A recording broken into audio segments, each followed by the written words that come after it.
Hello बच्चों, welcome to our YouTube channel. और आज बच्चों हम लोग आगे बढ़ेंगे ज्योमेट्री में। 1.1 हमने लास्ट टाइम सॉल्व कर लिया था, तो आज हम लोग एक थियरम सॉल्व करने वाले हैं जो कि आसान भी रहता है। एक बार आप इसे ट्राई करोगे, समझोगे तो आसानी से हो जाएगा और इजीली ये आपको 3 मार्क्स तक के लिए आ जाते हैं एग्जाम में। ठीक है, तो चलो फिर टाइम वेस्ट किए बिना डायरेक्ट स्टार्ट करते हैं इसे और समझते हैं कि कैसे ये थियरम हम सॉल्व कर सकते हैं और ये थियरम हमसे क्या कहता है। तो सबसे पहले हम ये समझने की कोशिश करेंगे कि इससे क्या साबित होने वाला है। पहला क्वेश्चन, तो ये आपको तभी अप्लाई करना है जब आपको ट्रायंगल में किसी भी साइड के पैरेलल में एक लाइन जाती हुई दिखेगी, तभी अप्लाई करना, नहीं तो मत करना। समझ में आ रहा है आपको बात? जब ट्रायंगल के ये 3 साइड होते हैं, ठीक है, 3 साइड मतलब ये हो गया 1, ठीक है, ये हो गया 2 और ये हो गया 3।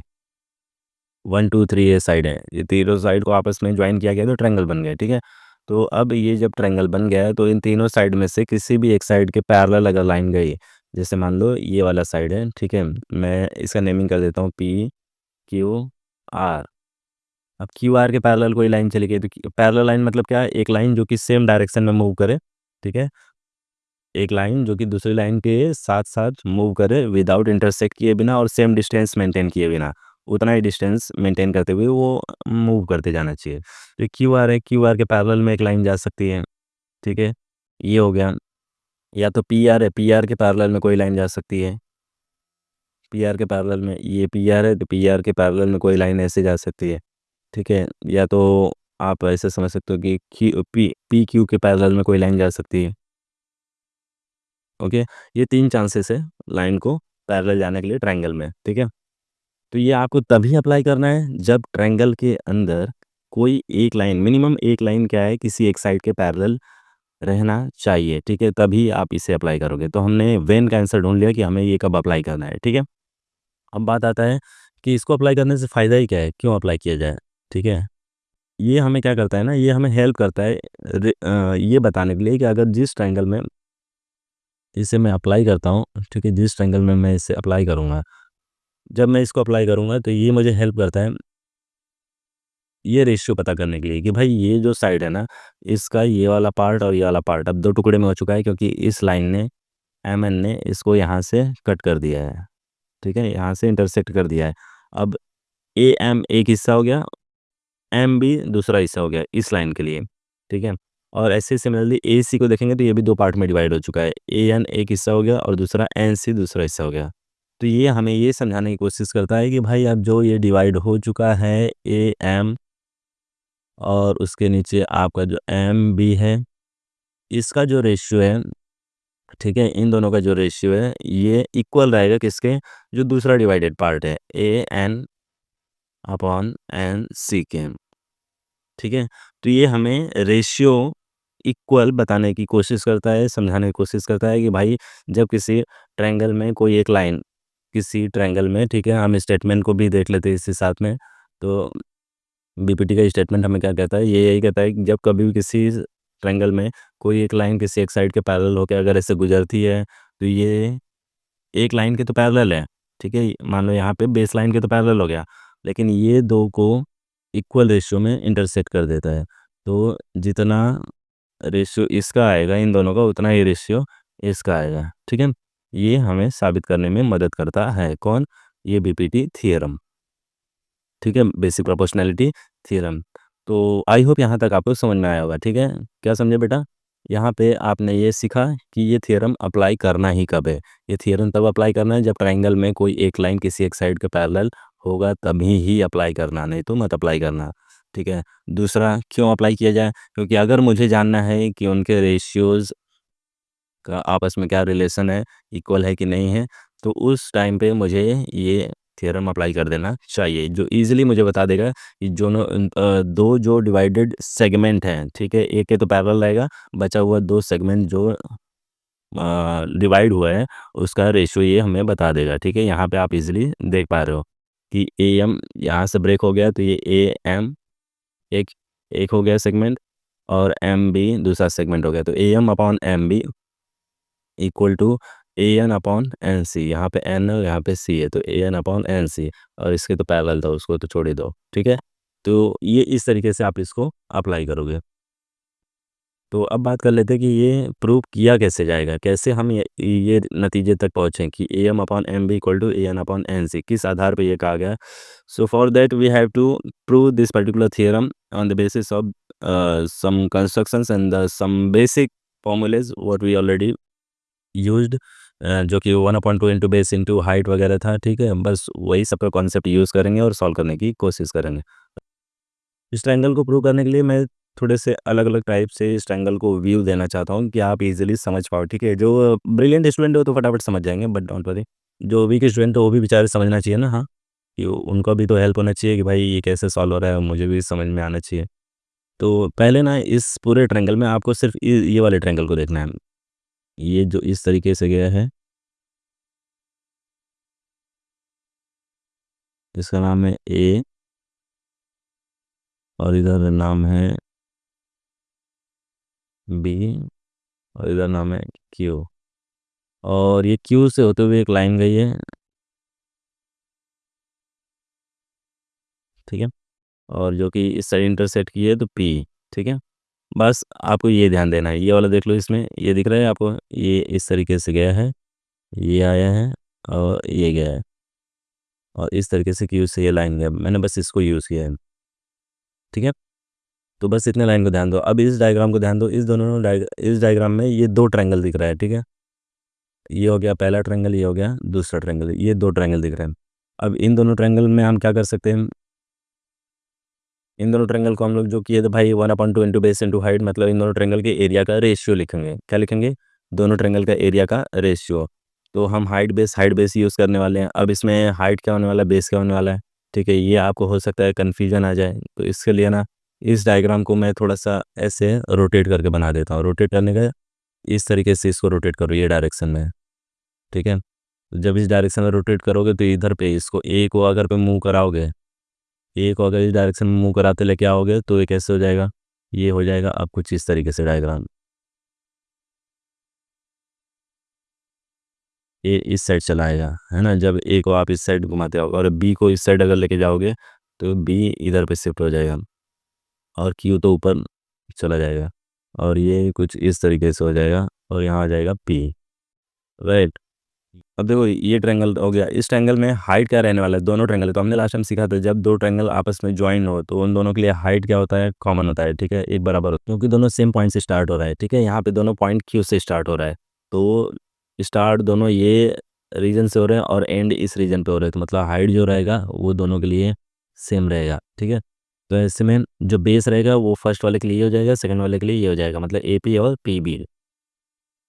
तो यहाँ पे हम लिखने की कोशिश करेंगे प्रूफ में कि ratio of area of triangle किसका, एरिया ऑफ ट्रायंगल पहले हम लोग लेंगे A P Q upon area of triangle B P Q equal to, height दोनों के लिए सेम रहने वाला है, तो हाइट सेम रहेगा तो बचा क्या बेस, तो मैं लिखूंगा A P upon P B, ठीक है? हाइट के लिए आप इधर पे ना समझने के लिए आप ऐसे कंस्ट्रक्शन कर सकते हो, कंस्ट्रक्शन आप इधर पे कर सकते हो, ये हो गया हाइट, दोनों ट्रायंगल की हाइट है, तो इतना कंस्ट्रक्शन करने की वैसे ज़रूरत तो नहीं है, डायरेक्टली इस बात को अगर समझ रहे हो तो इतना काफ़ी है कि दोनों ट्रायंगल के लिए हाइट क्या होने वाला है, सेम रहने वाला है, क्योंकि दोनों ट्रायंगल एक ही पॉइंट से स्टार्ट हुए हैं और एंड सेम बेस पे आके हो रहे हैं, ठीक है? तो ये हो गया हमारा पहला ratio area of triangle A P Q और बी पी क्यू का, जिसमें हमने बेस 1/2, ठीक है? फर्स्ट ट्रायंगल का बेस और सेकंड ट्रायंगल का बेस लिख लिया और इधर पे हम रीजन लिख देंगे कि हाइट क्या था, इक्वल था, height equal length, okay? Similarly हम इस साइड से भी इसको कंसीडर करेंगे, ट्रायंगल ए पी सी और फिर ऊपर जाएंगे वापस सी के पास, ट्रायंगल ए पी सी में, और ये रहेगा पी क्यू, उसको इंटरसेक्ट करने वाली लाइन, जिसमें अगेन हाइट नहीं दिया है तो ये क्या हो जाएगा, ये इस तरीके से हो जाएगा,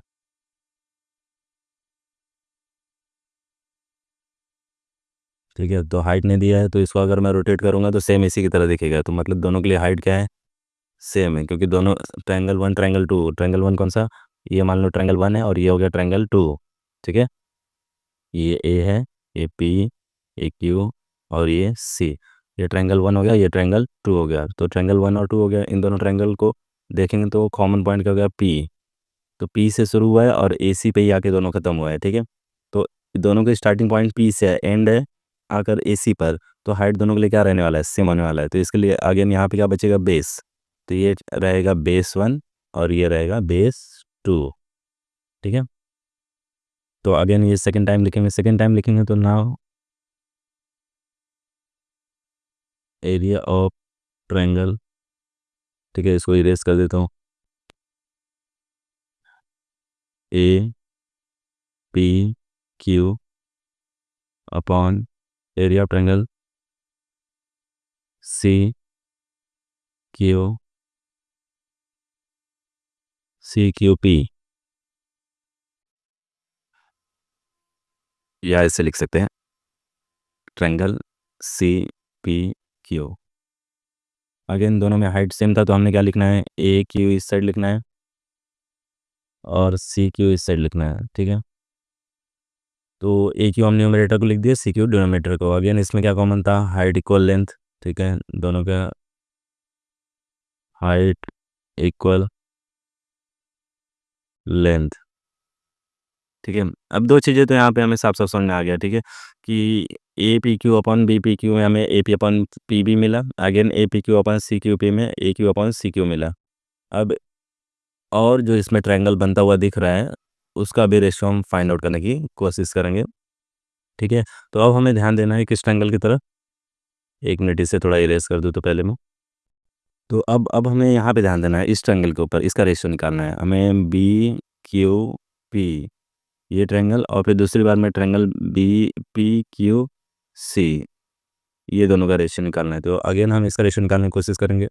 तो लिखेंगे फर्स्ट टाइम में कि ट्रायंगल, अच्छा आप ध्यान से देखो इन दोनों ट्रायंगल में ये ट्रायंगल जा रहा है। ठीक है, इस ट्रायंगल को बी पी क्यू, बेस वाली लाइन पी क्यू हो गया है। ठीक है, हॉरिजॉन्टल लाइन पी क्यू हो गया, और हाइट दोनों के लिए क्या रहेगा, दोनों ट्रायंगल ना ये लाइन से लेके ये लाइन तक ही टच कर रहे हैं।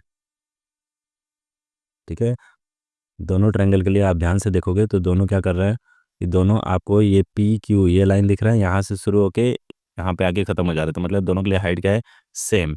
और दूसरी चीज़ क्या देख रहे हो, अगर बी पी क्यू बोल रहे हैं तो एक कॉमन लाइन क्या आया, पी क्यू आया। अगेन सी क्यू पी बोले तो अगेन कॉमन लाइन कौन से रिपीट हुआ, P Q.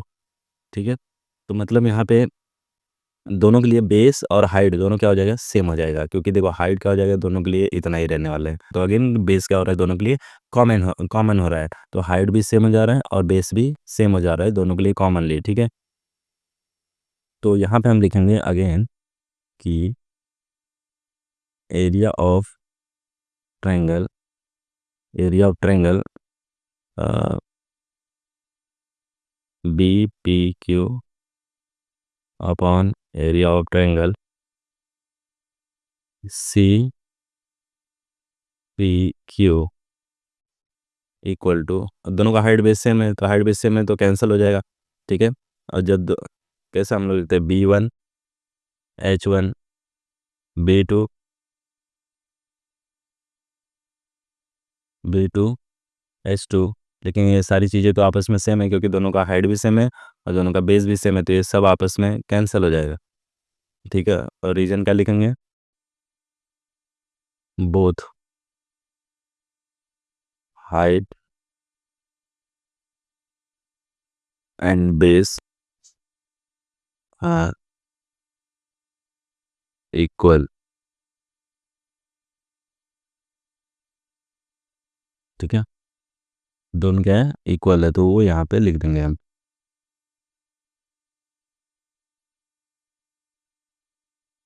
Equal in length.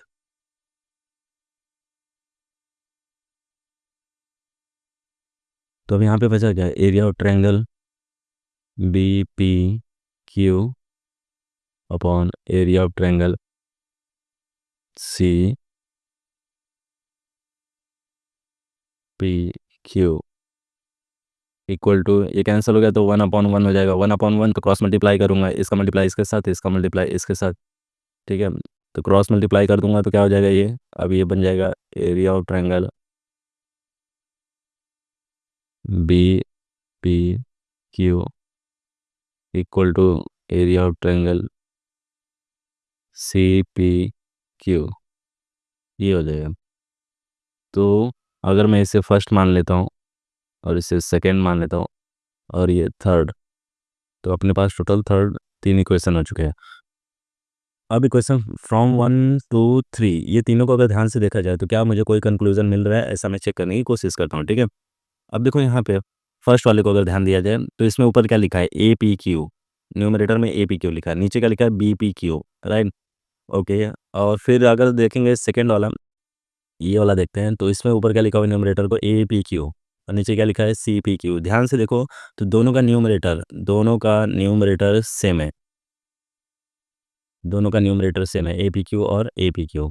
Okay, तो मतलब ये दोनों का न्यूमरेटर वाला हिस्सा तो सेम है भाई। अब अगर ध्यान देंगे इसके डिनोमिनेटर को, तो इसका डिनोमिनेटर कितना है फर्स्ट वाले का, इसका है बी पी क्यू, है ना, क्या है, बी पी क्यू है। तो इसका डिनोमिनेटर है बी पी क्यू और इसका डिनोमिनेटर क्या है, सी पी क्यू। तो न्यूमरेटर तो इक्वल था, अगर किसी तरीके से डिनोमिनेटर भी इक्वल साबित हो गया तो मतलब ये दोनों सेम हो जाएगा, पूरा का पूरा रेशियो एक दूसरे के। ठीक है, तो इसीलिए हम अगर क्वेश्चन 3 को ध्यान से देखेंगे तो इसमें क्या कह रहा है कि B P Q congruent equal prove हुआ है किसके, सी पी क्यू के। तो मतलब अगर इन दोनों पर मैं क्वेश्चन 3 अप्लाई करूंगा तो B P Q C P Q, ठीक है, मतलब डिनोमिनेटर का हिस्सा आपस में क्या हो जाएगा, इक्वल। अगर वो इक्वल हो गया तो मतलब ये दोनों रेशियो, ठीक है, इक्वेशन 1 और इक्वेशन 2 क्या हो जाएगा, इक्वल हो जाएगा। ठीक है, तो मैं यहाँ पे लिखूंगा from equation 1 to 3, from equation 1 to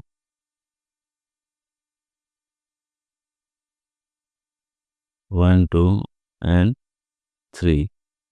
ठीक है, तो इक्वेशन 1 and 2 पे मैं कौन सा अप्लाई करूंगा, इक्वेशन 3, जिससे इसका न्यूमरेटर का हिस्सा तो ऑलरेडी इक्वल है, डिनोमिनेटर भी इक्वल है, कि area of triangle A P Q upon area of triangle B P Q. ठीक है, ये किसके इक्वल हो जाएगा, ये हो जाएगा बेटा area of triangle A P Q upon area of triangle C P Q. ठीक है, ऊपर का हिस्सा न्यूमरेटर ऑलरेडी इक्वल है और नीचे का हिस्सा क्या हो जाएगा, क्वेश्चन 3 की वजह से इक्वल हो रहा है। तो अगर दोनों का एल एच एस इक्वल है तो आर एच एस भी तो इक्वल होगा ना भाई, क्योंकि ये दोनों का वैल्यू तो एक दूसरे के लिए ही था ना। तो अगर मैं एल एच एस इक्वल दिखा रहा हूँ तो उनकी जो वैल्यूज थी वो भी तो आपस में इक्वल होगी। तो मैं यहाँ पे फाइनली क्या लिख सकता हूँ, कि अगर एल एच एस इक्वल है तो मैं आर एच एस को भी इक्वल दिखा सकता हूँ। तो एट द एंड पे मैं कंक्लूजन लिख सकता हूँ कि हाँ, कि अब तो A P Q upon B P Q, उसके लिए क्या था, A P upon P B. तो लिख दूंगा A P upon P B, A P upon P B हो जाएगा इसके लिए। ठीक है, A P upon P B हो जाएगा इसके लिए, और दूसरे के लिए A Q upon C Q. तो इधर का इरेज हो गया, 1 मिनट लिख दूँ।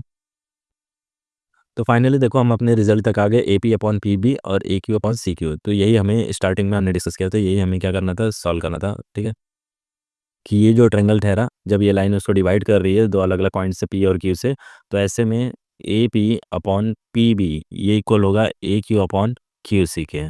तो ये रहा हमारा रिजल्ट। ठीक है, आई होप यहाँ तक आपको सब अच्छे से समझा है। फिर भी मैं एक बार इसे रिवाइज करवा देता हूँ, फटाफट प्रैक्टिस कर लेते हैं।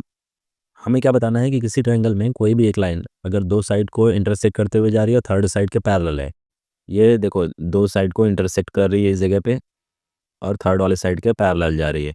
अगर ऐसा हो रहा है तो ऐसे टाइम पे हम कह सकते हैं कि जो रेशियो है भाई A P upon P B का इक्वल लगा A Q upon Q C के। मतलब वो दो साइड के जो डिवाइडेड सेगमेंट है ना, उनका रेशियो आपस में क्या होने वाला है, एक दूसरे के इक्वल होने वाला है। ठीक है, तो वही साबित करने के लिए हमें क्या करना पड़ेगा, इस ट्रायंगल के वाले पार्ट को पहले लेना पड़ेगा। ठीक है, कौन सा पार्ट, ए बी क्यू को, जिसमें से हम लोग लिखेंगे अ, यहाँ पे पी था ना, तो A P Q upon B P Q ये लेंगे तो कॉमन हाइट रहेगा, तो इससे बेस बचेगा है। A P upon P B. ठीक है, फिर सेकेंड टाइम हम लोग आ जाएंगे इस एंगल में, इस एंगल में आ जाएंगे। इस एंगल में आएंगे तो अगेन सेम हो जाएगा, हाइट सेम है तो बचेगा बेस ए क्यू अपॉन क्यू सी। ठीक है, तो ये दो चीज़ लिख दोगे। ये दो चीज़ होने के बाद फिर उसके बाद आ जाओगे नीचे वाले ट्रायंगल में, आप इसके बारे में बता दोगे। उसके बाद आप ये ट्रायंगल में आ जाओगे, इस ट्रायंगल में ट्रायंगल बी क्यू पी ये हो जाएगा। दूसरा हो जाएगा ट्रायंगल सी क्यू पी, ये हो जाएगा। तो इसमें क्या हो जाएगा, पी दोनों के लिए कॉमन हो जाएगा और हाइट तो दोनों के लिए एक बराबर है क्योंकि दोनों सेम जगह से स्टार्ट हो रहा है, सेम जगह पे सेम लेवल पे आके फिनिश हो रहे हैं, रुक रहे हैं। ठीक है, तो ऐसे में ये इनका हाइट बेस इक्वल हो जाएगा तो 1/1 हो जाएगा। ठीक है, 1/1 हो जाएगा। तो अब क्या करोगे, क्रॉस मल्टीप्लाई कर देना। क्रॉस मल्टीप्लाई कर दोगे तो B P Q upon C Q P हो जाएगा, ये आ जाएगा हमें। और जब ये मिल जाएगा तो इसको अप्लाई कर देना इक्वेशन 1 और 2 पे। तो आपको फाइनली आप सबसे पहले लिखोगे दोनों का एल एच एस इक्वल है। अगर एल एच एस इक्वल है तो फाइनली आप लिख सकते हो कि दोनों का आर एच एस भी इक्वल है। तो ये था बेसिक प्रोपोर्शनैलिटी थ्योरम।